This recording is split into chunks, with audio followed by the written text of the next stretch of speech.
Hi everyone. Yes, well, this week this is going to be the final stream of the breaking down the rumours about Cielo Drive again.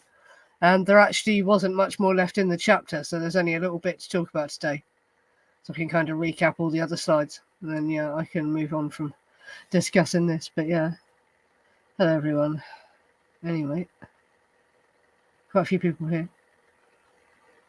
Cool, yeah, and I feel a bit rough tonight, I'm afraid. Sorry about that. This will probably sort of descend into more of just a general chat one, I think, because, like I said, there isn't much left of the chapter that's about the rumours. He starts to go into more, how their connections have been downplayed to Hollywood, basically, and that people knew them better than they admitted and things like that. So not really relevant to the rumours, it's but there's something interesting from a woman at the Playboy Mansion. But yeah, I'll get into it when I start reading it out. And everyone said happy birthday. It was my birthday at the beginning of July. Thanks, Day. Yes. Yeah, then that was the 2nd of July is my birthday. Yeah. Excellent. Right. Well, I might just get straight on with the reading it out. Like I say, we can recap the other slides. Now, the next woman is a woman called Genevieve White, who was married to John Phillips, basically. And Nicholas interviewed her in 2008, and she's famous for being the star of the film Joanna, directed by Polanski's friend Michael Sarni. She confirmed Phillips knew Charlie and the girls much better than he publicly admitted. And she also acknowledged that Manson and the others were in attendance at his 1969 New Year's Eve party to celebrate the cast of the musical Hair. It was held at the Aquarius Theatre. One of the Canadian drug dealers was also there, as was Rosina Kroner. She and Phillips lived with Anita Pallenberg and Keith Richards in London in the early 70s, where they descended into junkie hell. She confirmed that the Rolling Stones also therefore heard more about the real motives than they had ever admitted. But when she realised where the interview was going, she clammed up, saying, "Why does it matter why these people died? Can't we just leave them in peace? It won't change anything," and wouldn't tell him any more. So yeah, that's an interesting point to discuss as well. Like, why does it matter? And it's because it's the truth, really, isn't it? That's why it matters, why it happened. Yeah. That's it. Yeah. So basically, people that knew John Phillips saying that he lied about how well he knew them, and Manson actually attended his New Year's Eve party, and I've read that in other places as well, not just the Manson File. So yeah, and I've got a picture of her as well. That's with John Phillips and Mick Jagger. Presumably, while they were living with the Rolling Stones, well, they lived with Keith Richards and Anita Pallenberg, apparently. So yeah.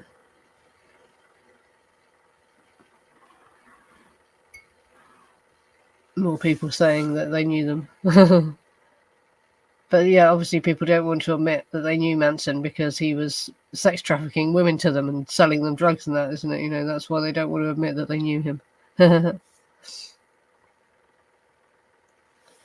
They do, definitely, don't they? All of them. Everyone does in pictures from this era, though. I think it was like obligatory, wasn't it, for everyone in them days? It's crazy. Yeah. Yeah, that's it. Oh, yeah, she didn't want the truth to come out, because she was involved with the same people, wasn't she? Yeah, and she's probably was doing the same sort of things that they were up to. That Nicholas was trying to get her to admit, basically. Yeah. That's why she clammed up. And then the final one, which is interesting because this links to the Playboy Mansion, and this is not actually Connie Kresge herself, but a friend of hers, a friend of the Playmate of the Year 1969, Connie Kresge, claimed after Nicholas says in the Manson File, doesn't he, that after she heard an interview of Nicholas talking about the porn rumours, she contacted him and said that she was a friend of Connie Kresge, and she told her these things. And Kresge claimed to have taken part in threesomes with Tate and Polanski and performed in some of the videos as well.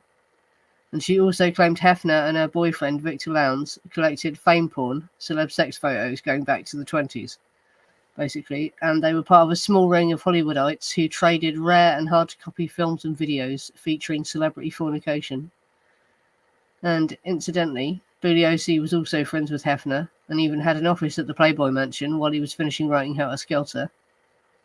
And at the end of the chapter, Nicholas mentions Charlie told him they made high-class porn after hours at Universal Studios. Charlie also insinuated to Neil Emmons he and his associates may have tried to blackmail the people in the videos, but that was only Emmons' educated guess. And you have to say, yeah, once they were in prison as well. I was surprised that Bobby made comments about the tapes as well. So it was like once they were in prison, they stopped. They didn't keep it a secret anymore. They started talking, didn't they? Manson mentions it a few times.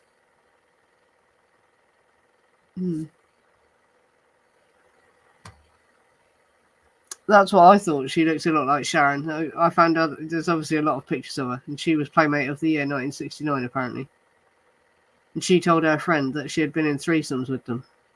Yeah. And she was the girlfriend of Victor Lowndes as well. He's like the UK Playboy guy. He came over and started all the Playboy stuff in the UK. Yeah. That's it, yeah, basically. And so like Hefner and Victor Lowndes and people like Polanski were all trading these tapes, and they collected, it says photos. So yeah, as well, going back right to the 20s, and then from the 60s onwards, they could do these tapes, couldn't they, easily, that didn't need to be processed. So like, yeah.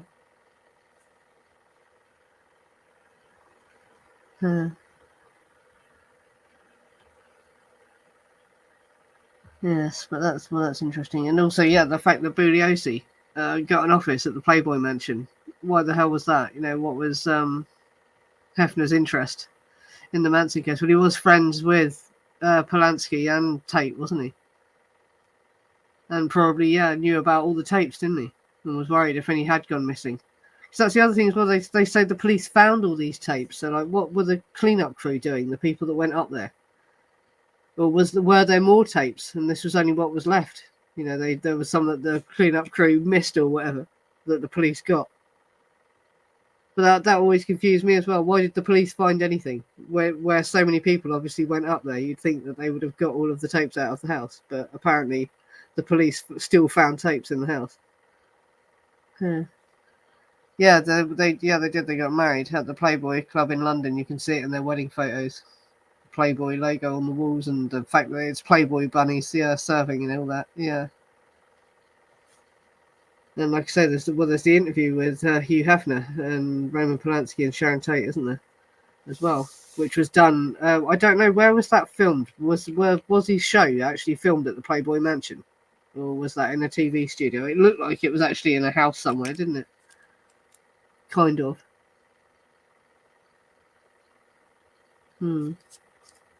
Yeah, that's it. Make him smell even fishier, definitely. Yeah. Worse than fishy, yeah.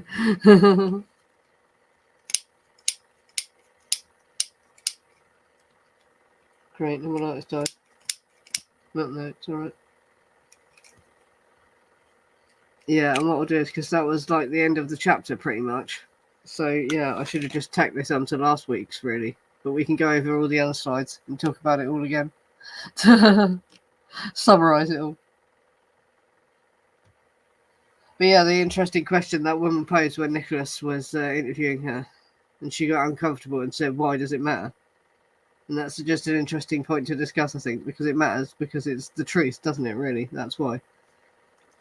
Even if it's uncomfortable, we need to know the truth. And, the impact that this case had on counterculture and all these sorts of things, and it was unfair, really, because the causes were similar to many other murders that happen every day, what I mean? Money and drugs, basically, a lot of it boiled down to.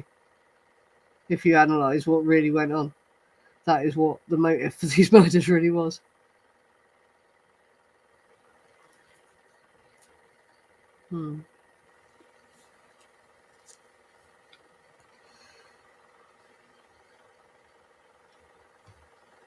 You remember tacky monthly porn made back in the 80s called Celebrity Nudes? It's the Playboys, wasn't it? So, yeah. There was, that was a magazine, was it? Yeah, there was, like I say, there's a lot of weird interviews about the Manson case that turn up in porn mags as well, like in Hustler magazine and stuff like that. It's weird how the porn industry seemed to want to talk about the Manson case. Weird. Yeah, that was it. That was, yeah, one of the theories. The first theory they had. And they were investigating it, and there was loads in the press right up until the trial started, basically. There was loads in the press about them using drugs up there and that, but then it was just got swept under the rug. It's crazy. That was shot on a set. It was a set in LA, CBS Television City. Yeah. Penthouse and Hustler are better than Playboy, are they? I don't know. I don't look at them. Is Playboy even still go? Oh, I suppose it must be, mustn't it? Yeah, bloody hell. You think, yeah, the magazines, there must be a decreasing market for actual paper magazines now with the internet. I imagine most of that, all that pornography money now is made off the internet, isn't it?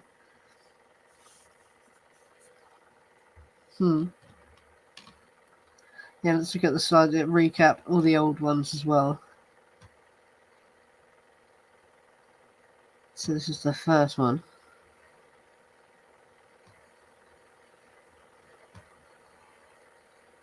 Yes, and this was, yeah, so going right back to the beginning. The Manson family was making their own porn, weren't they?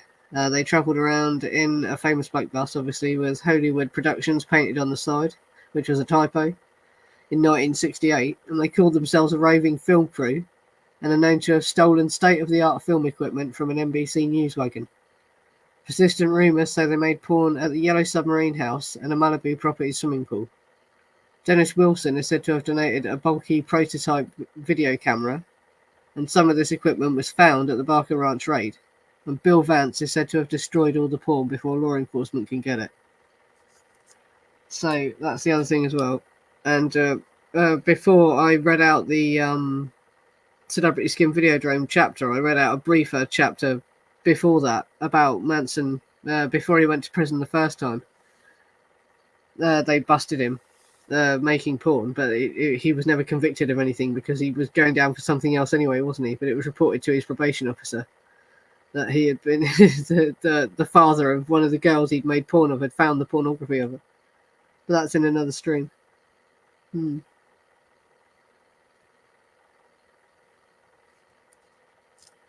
Yeah, that's it. The actual professionals, people whose business it was to figure out the motives of such things, believed that Cielo murders were drug ban related. But the DA had other ideas, yeah. But they needed to cover it up, didn't they? Because too many famous and rich people were involved in the drug deals, and that was the problem, I think, wasn't it? Yeah.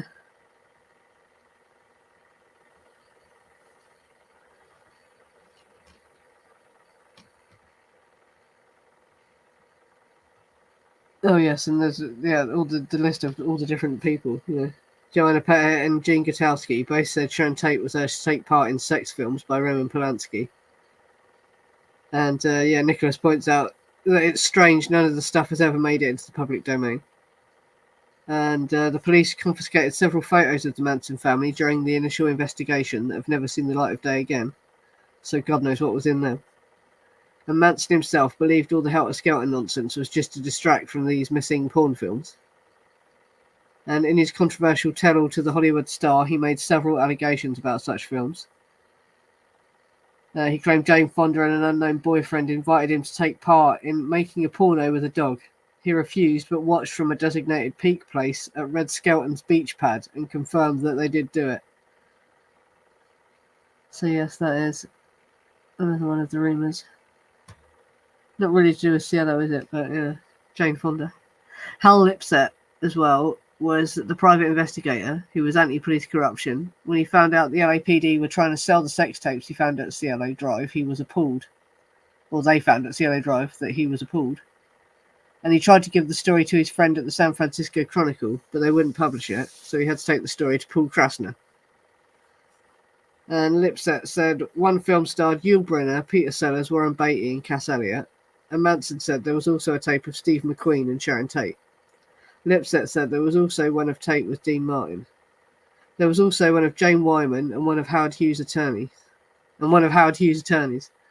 Manson said in the Hollywood Star that Dennis Wilson gave him a $5,000 videotape thing for tapes that fit only to an elite bunch porno ring that was worldwide. I heard Polanski got money from dogs and children movies to make his big movies with. And again, talking about these units that could play the tapes, a TV with an inbuilt tape player. Because that came up when they interviewed the maid. They were asking her about if she saw tape players in the house. But did she know if a TV had an inbuilt tape player? Probably not, because it was all new technology at the time, wasn't it?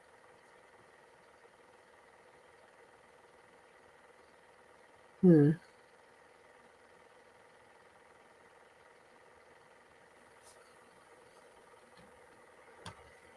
No, he said that the Helter Skelter narrative was to cover up the existence of these porn tapes. That was what they were trying to distract from, was what he said.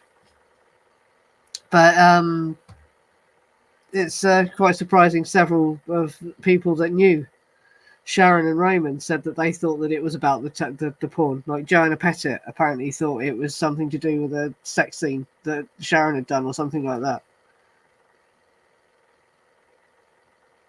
And that other woman, I'll show the slides from her. What was she called? She said that she thought it was to do with Jay's perversions. So like there were lots of people who thought it was something to do with their perversions. And when they were staging the crime scene, the fact they tried to tie Sharon and Jay together like that makes it look like they were trying to suggest something about that, doesn't it?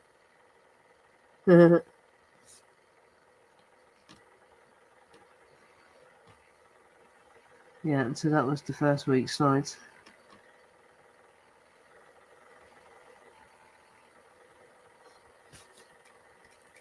Yeah, like I say, I feel really rough tonight, so I don't know how long I'll carry on for. I've been finding out a lot about Dennis Hopper as well.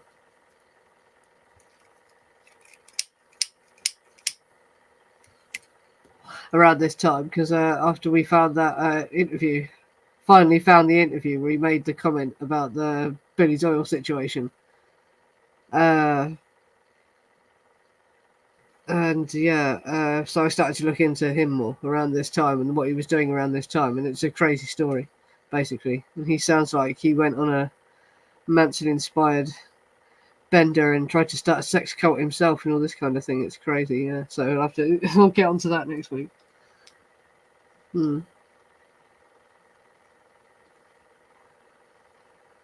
Yeah, she has talked about it, hasn't she? And the other thing that he says in this chapter that I didn't mention in the slideshow was she was also caught fucking Jay Sebring in the bathroom at Cielo Drive party, apparently not long before the murders.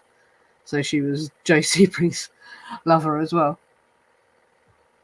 as the dogs. Yeah, what kind of crazy shit was Hopper into? Yeah, that's it. Michelle Phillips, yeah, they said, yeah, because Michelle Phillips said she divorced him because of his unnatural sexual demands. And I thought, well, that's strange. She had an affair with Roman Polanski and she was married to John Phillips. Yeah, so what the hell did Hopper want? Yeah. Yeah, that's another thing. As well, he was married to Michelle Phillips, but only for 8 days. It sounds like it was a nightmare, yeah. This is it. Well, there's more people mention these videos of them, because that's mentioned in Cass Elliott's biography as well, Mama Cass's biography.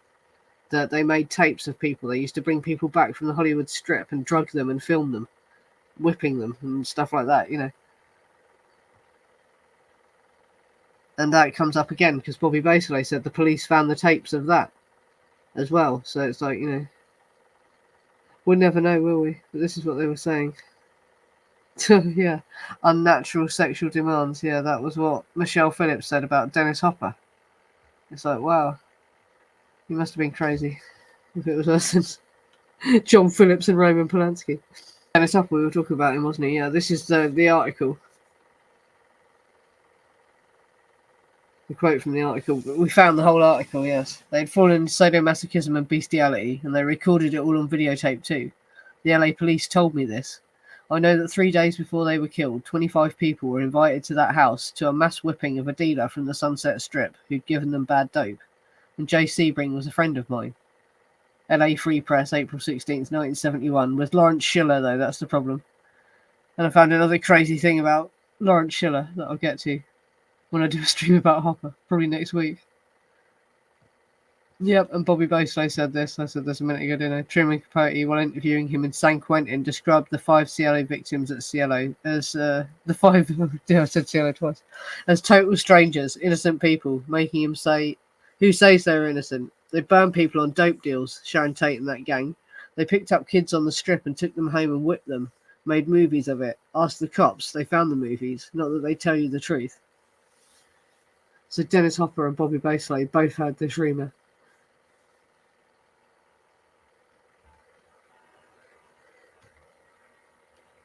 Yeah, and Melcher's long statement, about it all. I hadn't been in the house since I moved out, but I had presumed that the murders had been something to do with the weird films Polanski had made, and the equally weird people who were hanging around the house.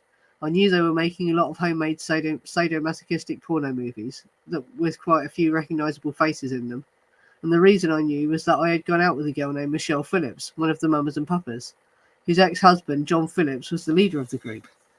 Michelle told me that she and John had had dinner one night to discuss maybe getting back together, and afterwards he had taken her up to visit the Polanskis in my old house. Michelle said that when they arrived there, everyone in the house was busy filming an orgy and that Sharon Tate was part of it. This was just one of the stories I'd heard about what went on in my former house. And he said that to Doris Day's biographer, A.E. Hotchner.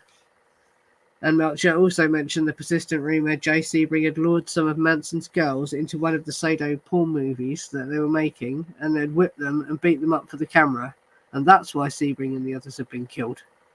So that comes from Melcher, that the girls had been in one of Jay Sebring's films of whipping. See, it's interesting that Melcher said these things as well, isn't it? Probably trying to distract from his own involvement, though. And other people said that, he's obviously confident he wasn't in any of these tapes if he's talking about it as well.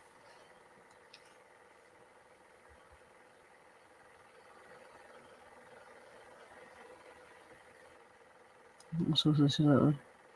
There's a Mie Patterson. That's the woman whose name I was trying to remember. The sexy tomboy cowgirl from F Troop. And she claimed to have hung around at Spun Ranch and to have befriended Jay and Sharon. And when asked about the motive, she said that the knot of all the drama is Jay Sebring, the hairdresser, I knew him well, and like all his friends, I knew he was a sexual pervert. In the basement of his house in Beverly Hills, he had set up a true torture room, although perhaps that name was a little exaggerated, because really his obsessions and deprivations never caused real physical harm to anyone. She says it was furnished with handcuffs, whips, masks, and wheels on which he tied his willing, submissive partners. In Hollywood, she said, many girls were familiar with Jay's tastes. I've been to his home several times myself, and at that time I lived with the Manson group. But despite the rules that forbade us having sex with the Hollywood jet set, sometimes I went to visit Sharon or Jay's house. In that sect of hippies, half mystical, half religious, I tried to find the peace I lost when my boyfriend died in a plane crash. About 10 days before the massacre, I left the family and resumed my usual life. But on the day of the murders, I had been invited by Jay to go to Sharon's house, which I could not accept since Frank Sinatra gave a party I attended. Nicholas points out it isn't true Manson discouraged his girls from sleeping with the Hollywood crowd. Indeed, he encouraged it. Could the rules have been changed after the Crow shooting, though, when Hollywood started to close its doors on Manson? And she also stated that 2 months after TLB, a friend of Sebring called Eddie told her that 3 days before his death, Jay had told him that in the hippie neighborhood of LA, he had run into 2 completely drugged girls. It was 6 in the evening, and for $20 each, he took them to what he called his little room, where he kept them until midnight. And she also claimed Lino LaBianca had lent Sebring money to open his hair salon, and Tom O'Neill says Lino's name was in Sebring's black book. So yeah, she came out with quite a lot. And that was in a Spanish interview that she gave originally. That's why it hasn't been heard more in the English-speaking world, apparently, because it was a Spanish interview.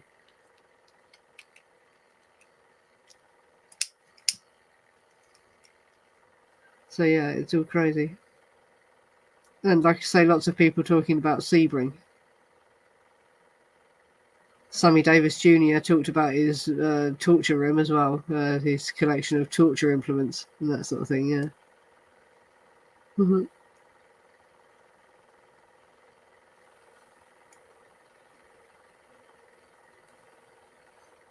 It's Playboy, a regular lifestyle magazine now, is it? Oh, what? Yeah. Trying to move away from that image.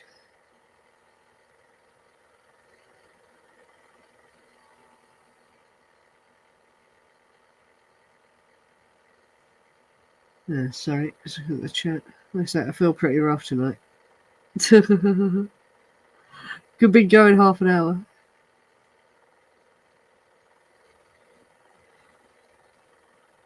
And like I say, more talk here of Lino LaBianca being connected to Sebring. I had never heard that before, reading all this. So yeah, that's interesting.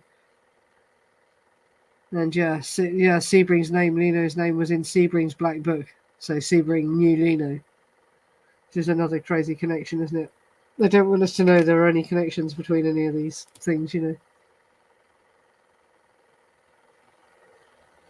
Yeah. He would have gone through one of the mob banks. Probably. Hmm.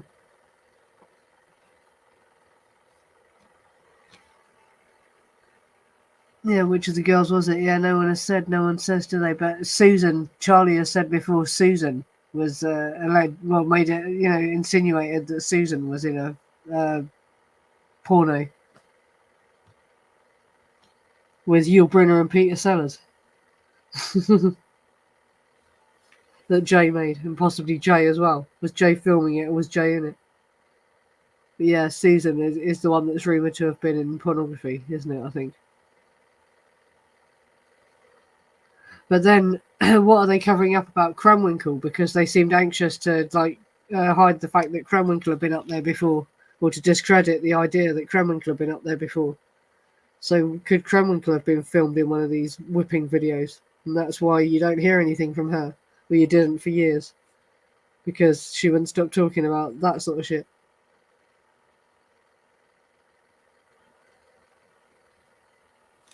Yeah, but everyone has said the rumours say Susan, don't they? Yeah. But I question, whether something happened with Crumwinkle as well.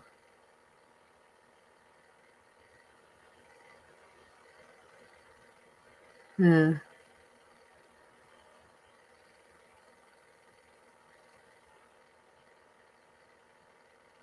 Yeah. Yeah, the Cielo house did look like a porn set, didn't it? Yeah, that's the thing. It was, essentially, wasn't it? I think that was the kind of thing that people rented it for. It is really bizarre that someone would try to set it up as a family home. Yeah.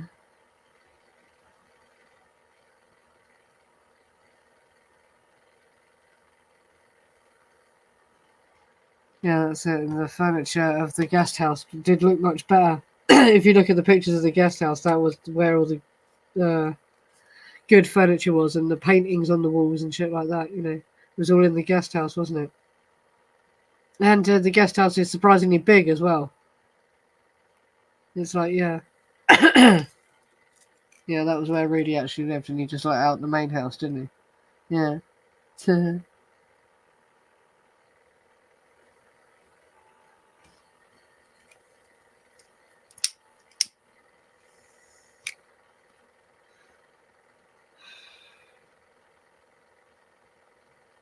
And yeah, I managed to find that interview as well. That it was driving me crazy that I couldn't find it. But yes, the interview where Sharon, Charles Manson, sorry, says that he met Sharon.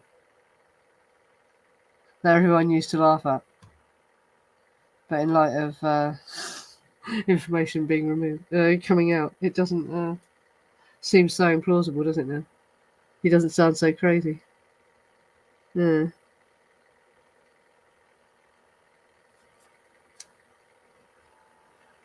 Yeah, it was a regular house. It was the size of a regular house. Yeah. No, it's supposed to be Linda, isn't it? Linda that was doing the drug dealing. Linda and Tex. And Kremlinkel was just sent along to assist, sort of thing. But yeah, Susan is the one that is rumoured to have been making porn, if any of them did, isn't it, as well?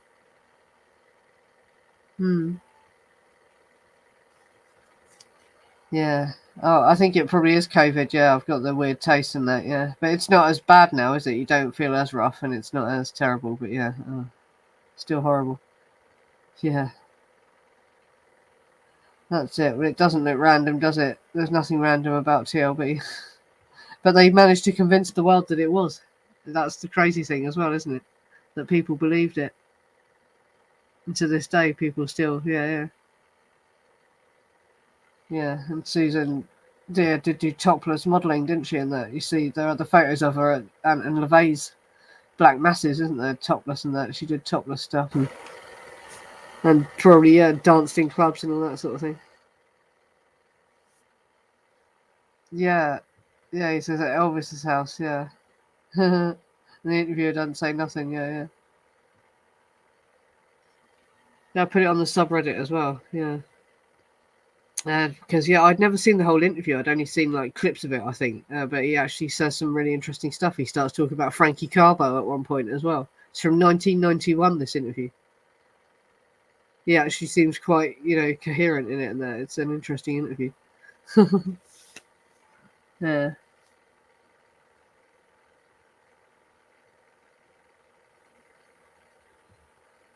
The guest house was 2,000 square feet. Yeah. So yeah, bigger than an average house. Yeah. Yeah. Oh, sorry. The comment went past. But yeah, well, there were lots of comments made about Susan, obviously, weren't there? Daishin, like I say, I read out loads of the transcripts, and some of the things Daishin said to her were weird. So yeah, that was everyone heard about Susan's activities. Yeah, I've seen it. There are lots of topless pictures of the Manson girls around. You used to see a lot, but obviously Facebook got tighter on it, didn't it? But yeah, you can find lots of photos of the Manson girls. So he was obviously taking photos of them.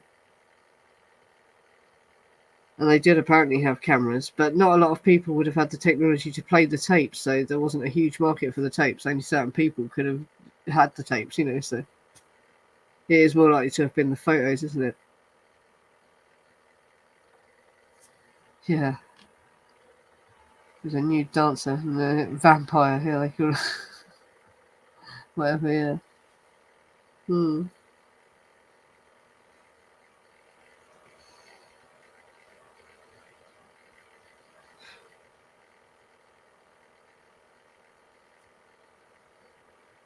Elvis had two-way mirrors in his bathrooms, yeah, because there's the house that Manson would have been talking about if he did go to Manson's house. And there is another story about Manson being found in the grounds of Elvis's house, but this is a house in LA, not Gracelands, obviously, and making out that they kicked him out straight away. Sort of like they're trying to cover up the fact that he had been to Elvis's house by saying they just found him wandering around and they kicked him out. But no, apparently he did go with Dennis Wilson to these card games. They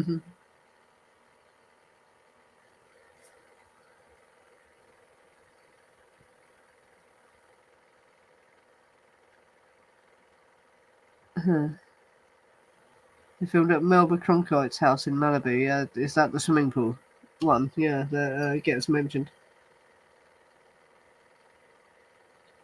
The Yellow Submarine House. There was films made apparently. You see, yeah, it's all very well and good them having the cameras that they nicked and that, but how much tape or film did they have and that sort of thing? Just because they had the equipment, it doesn't mean they had enough tapes and all that sort of thing. Well, they knew how to use the equipment as well without damaging it. Yeah, that's it. Well, what happened to these tapes today? Because apparently they say the police got some of them, but who knows? Hugh Hefner's porn collection is supposed to have been buried at sea, isn't it? It's supposed to have been dumped into the sea in a lead coffin and just yeah, destroyed, basically. Yeah. Yeah. Never seen any connection between Dennis Wilson and Elvis in books. Brian Wilson had one hilarious meeting with Elvis, totally weirded him out, and Elvis stormed off. Yeah. I think Dennis was the biggest pop star out of all of the Beach Boys, wasn't he? I wonder if he might have been more likely to have met Elvis, partying sort of thing. Well,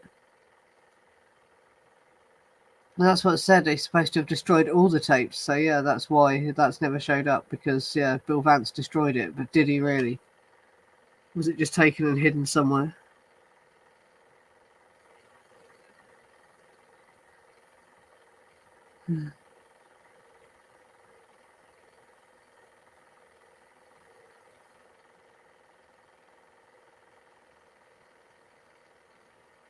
Yeah, sorry, looking at the chat now. Like I say,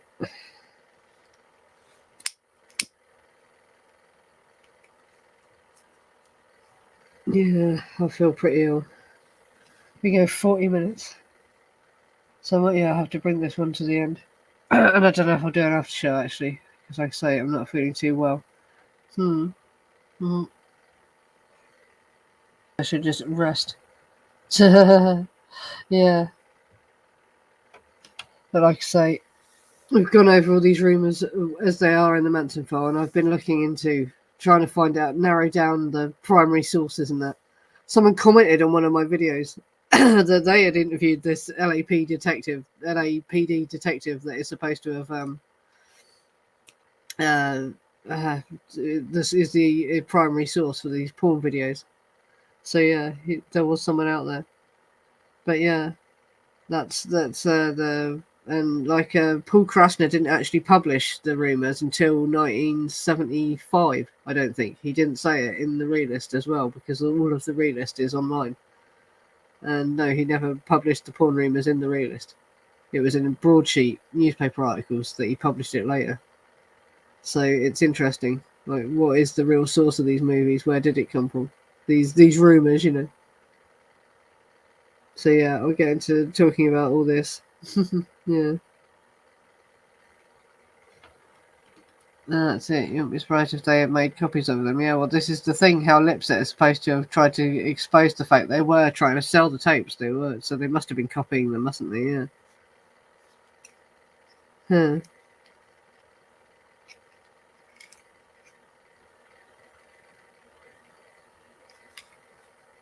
They bitched about the Beatles. Oh, they bitch about the Beatles. Oh, the Beach Boys, you mean? Who knows? Brian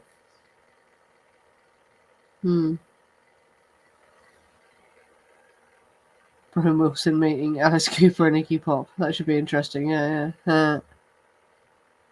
Yeah.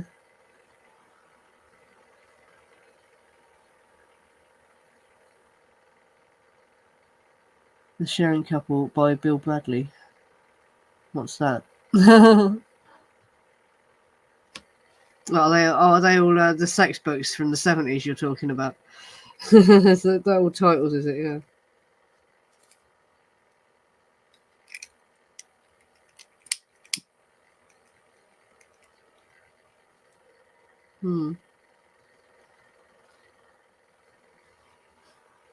Yeah, well, you would assume so, yeah. Wouldn't you?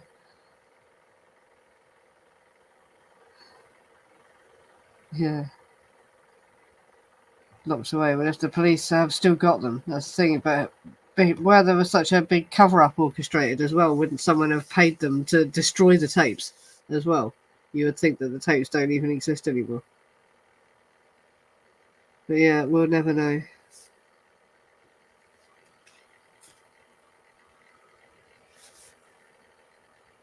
Yeah.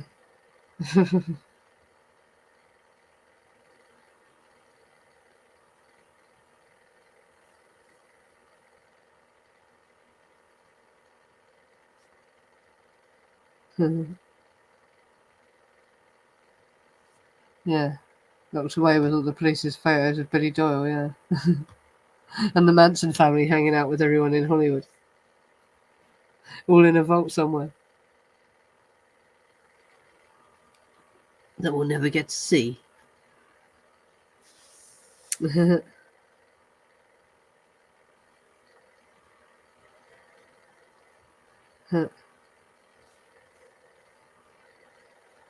Yeah, sorry everyone, I'm not very well tonight.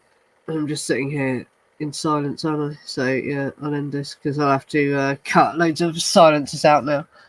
Excellent, yeah, but thanks for coming everyone, and I'll be back next week. I'll probably talk about Dennis Hopper because that was interesting, yeah. And yeah, I'll see you all next week. Thanks for coming. Sorry I wasn't more lively, but like I say, feeling rough. Wanted to wrap all this up though.